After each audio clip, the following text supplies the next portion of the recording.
نحمده ونصلي على رسوله الكريم اما بعد فاعوذ بالله من الشيطان الرجيم بسم الله الرحمن الرحيم رب اشرح لي صدري ويسر لي امري واحلل عقدة من لساني يفقهوا قولي۔ ایک حدیث میں آتا ہے کہ قیامت کے دن ایک آواز دینے والا آواز دے گا، عقل والے لوگ کہاں ہیں؟ عقل والے کہاں ہیں؟ لوگ پوچھیں گے کہ عقل والے کون ہیں؟ جواب دیا جائے گا وہ لوگ جو اللہ کو کھڑے بیٹھے اور لیٹے یاد کرتے تھے اور آسمان و زمین کی تخلیق میں غور کرتے تھے اور کہہ اٹھتے تھے خدایا تو نے ان کو بیکار نہیں بنایا، تو پاک ہے، بس ہم کو جہنم کے عذاب سے بچا لے۔ یہ ہیں عقل والے جن کا ذکر ان کے اندر فکر پیدا کرتا ہے کہ یا رب آخرت کے عذاب سے بچا لے، یعنی وہ سارے غور و فکر کے نتیجے میں اللہ کی عظمت اور ہیبت کے قائل ہوتے ہیں، فوراً ان کو اپنی آخرت اور انجام کی فکر ہونے لگتی ہے۔ حضرت ابو ہریرہ رسول اللہ صلی اللہ علیہ وسلم سے روایت کرتے ہیں، ایک شخص چھت پہ لیٹا ہوا تھا، آسمان اور ستاروں کو دیکھ رہا تھا۔ دیکھتے دیکھتے اس کے دل پر اللہ کی ایسی ہیبت آئی، ایسا عظمت کا احساس ہوا کہ بولا خدا کی قسم مجھے یقین ہے کہ تمہارا پیدا کرنے والا کوئی ہے، تم خود نہیں بنے۔ یعنی ستاروں کو دیکھ کے وہ کہتا ہے اے اللہ تو مجھے بخش دے، تو جو بھی ہے تو مجھے بخش دے۔ اسے کوئی پتہ نہیں کہ پیغمبر کون ہے، کتاب کیا ہے، کچھ نہیں، وہ صرف نشانیوں کو دیکھ کر اپنے رب کو پہچان رہا ہے، کیونکہ جو واقعی اللہ کی عظمت اور ہیبت اور قدرت اور کمال کو جان لیتا ہے نا، تو اس کے دل میں پہلا خیال یہ ہے کہ اللہ پھر تو مجھے بخش دے، مجھے معاف کر دینا، میں بہت چھوٹی چیز ہوں، بہت گناہ گار ہوں۔ جب کوئی اللہ کی قدرتوں کو دیکھتا ہے تو اس کو اپنی کوتاہیاں یاد آتی ہیں نا، اپنا آپ حقیر نظر آتا ہے، اور جو اللہ کی قدرتیں نہیں دیکھتا اس کو اپنی ہی بڑائیاں اور اپنے ہی آرٹ اور اپنی ہی ذہانتیں اور اپنے ہی کمالات پھر اس کی نگاہوں میں سمائے رہتے ہیں، میں یہ بھی ہوں اور میں وہ بھی ہوں اور میں ایسا بھی ہوں اور میں ویسا بھی۔ یہ سارے تکبر نتیجہ ہے اس بات کا کہ ہم نے اپنے رب کو نہیں پایا، پھر سارا وقت دھیان اپنی ہی تعریفوں اور اپنے ہی کمالات کی طرف لگا رہتا ہے۔ تو اس میں ایک اور بات یہ بھی پتہ چلتی ہے کہ تنہائی میں یاد کرنا رب کو اور اپنے انداز میں یاد کرنا اور واقعی یاد کرنا، کسی رٹے رٹائے جملے کی شکل میں نہیں یا کسی بنے بنائے سانچے کے طریقے پر نہیں، بلکہ حقیقی معنوں میں رب کو یاد کرنا۔ اسی لیے ایک حدیث میں آتا ہے کہ جو شخص تنہائی میں اللہ کو یاد کرے وہ ایسا ہے جیسے اکیلا کفار کے مقابلے میں چل دیا ہو۔ جو شخص تنہائی میں رب کو یاد کرے وہ ایسا ہے جیسے اکیلے ہی یعنی دشمنوں سے لڑنے کے لیے چل پڑا ہو، یعنی اس کا مقام اجر و ثواب کے اعتبار سے اتنا بڑا ہے۔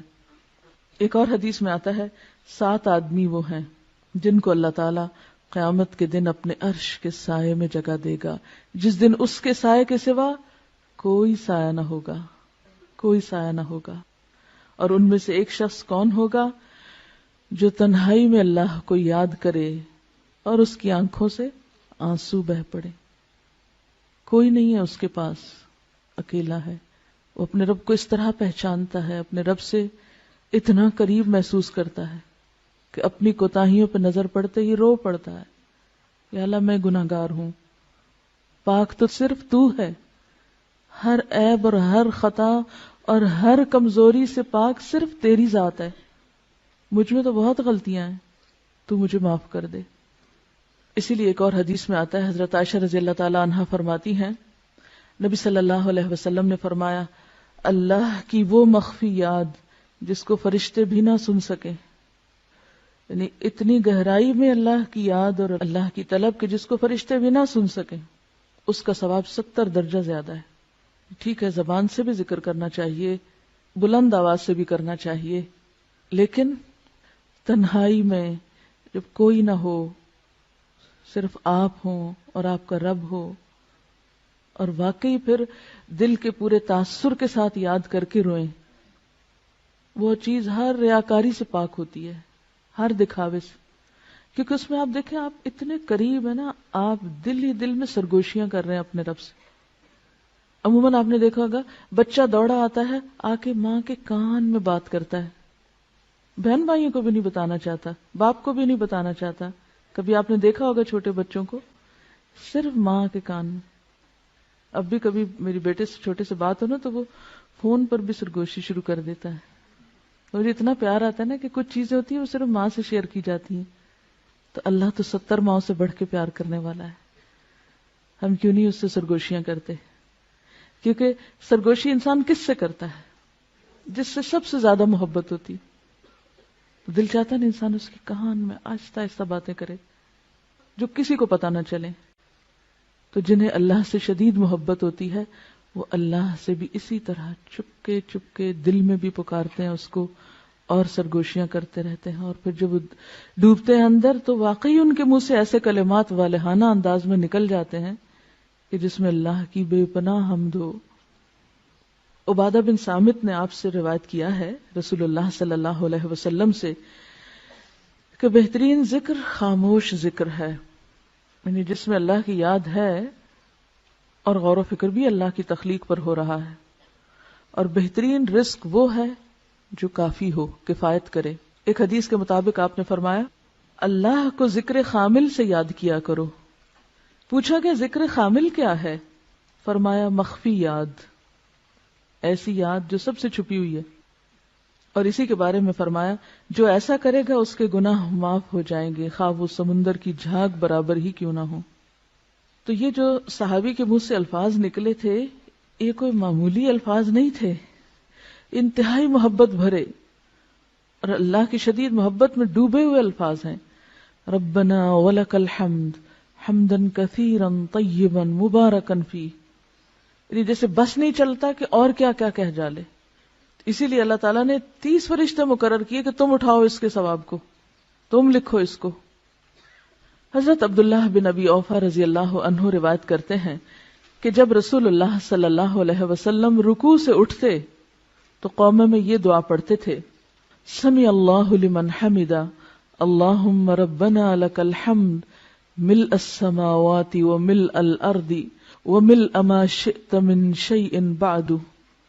اللہ نے سن لی اس بندے کی بات جس نے اس کی تعریف کی. اے ہمارے اللہ، اے ہمارے رب، تیرے ہی لیے ساری تعریف ہے، آسمان و زمین اور ہر اس چیز کے بھراؤ کے برابر جو تو چاہے.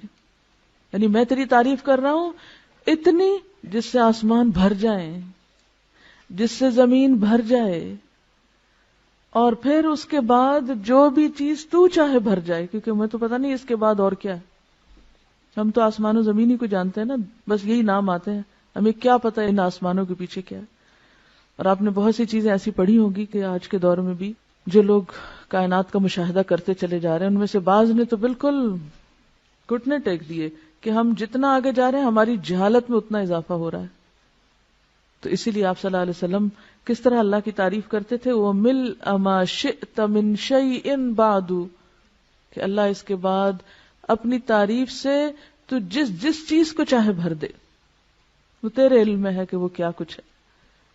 حضرت ابو سعید خدری رضی اللہ عنہ فرماتے ہیں کہ رسول اللہ صلی اللہ علیہ وسلم جب اپنا سر رکوع سے اٹھاتے تو یہ دعا پڑھتے تھے ربنا لک الحمد ملء السماوات والارض وملء ما شئت من شيء بعد اهل الثناء والمجد احق ما قال العبد وكلنا لك عبد اللهم لا مانع لما اعطيت ولا معطي لما منعت ولا ينفع ذا الجد منك الجد. اے ہمارے پروردگار، ہر قسم کی تعریف صرف تیرے لیے ہے، آسمانوں اور زمین اور ہر اس چیز کے بھراؤ کے برابر، یعنی ہر وہ چیز بھر جائے جو تو چاہے. اور بندے نے جو تیری تعریف اور بزرگی کی وہ تیرے لائق ہے، وہ تجھے زیبا ہے. ہم سب تیرے ہی بندے ہیں. اے اللہ، کوئی روکنے والا نہیں اس چیز کو جو تو نے دی، اور کوئی دینے والا نہیں اس چیز کو جو تو نے روک دی. اور دولت مند کو دولت مندی تیرے عذاب سے نہیں بچا سکتی. کسی کی دولت اور دنیا کی نعمتیں اسے اللہ کے عذاب سے نہیں بچا سکتی. اللہ کو کسی کی دولت کی کوئی پرواہ نہیں. کس قدر خوبصورت الفاظ ہیں تعریف کے یہ، لیکن ہم اپنی لا علمی کی وجہ سے ان سے محروم ہیں. مجھے بھی تھوڑا ہی عرصہ پہلے یہاں 2 سال پہلے رمضان گزارنے کا اتفاق ہوا حرم میں، تو جو رات کے پچھلے پہر کی نماز ہوتی تھی اس میں دیکھتی تھی کہ رکوع پہ جاتے ہیں تو اٹھنے کا نام نہیں لیتے، سجدے میں جاتے ہیں تو دم گھٹنے لگتا، جان نکلنے لگتی، وہ سجدے سے سر نہ اٹھاتے، قومے میں کھڑے ہوتے تو دوبارہ لگتا بھول گئے ہیں نیچے جانا. تو میں کہتی تھی اتنا کیا پڑھتے ہیں. اس کے بعد مجھے تجسس ہوا اور یہ دعائیں پھر میں نے یاد کی. زندگی ایسے ہی گزر گئی، توجہ ہی نہیں کی اس طرف. ٹھیک ہے فرض نمازوں میں یہ سب کچھ، اور خصوصاً جب لوگوں کو نماز پڑھائی جا رہی ہو اس وقت یہ سب کچھ نہیں ہو سکتا اور نہ کرنا بھی چاہیے، کیونکہ یہ تو تنہائی میں نفل نماز میں اللہ کے ساتھ الگ ہو کر یا آخری رات کی نماز میں یہ راز و نیاز ہو سکتے ہیں. سبحانک اللہم و بحمدک اشہد ان لا الہ الا انت استغفرک و اتوب الیک. السلام علیکم و رحمۃ اللہ وبرکاتہ.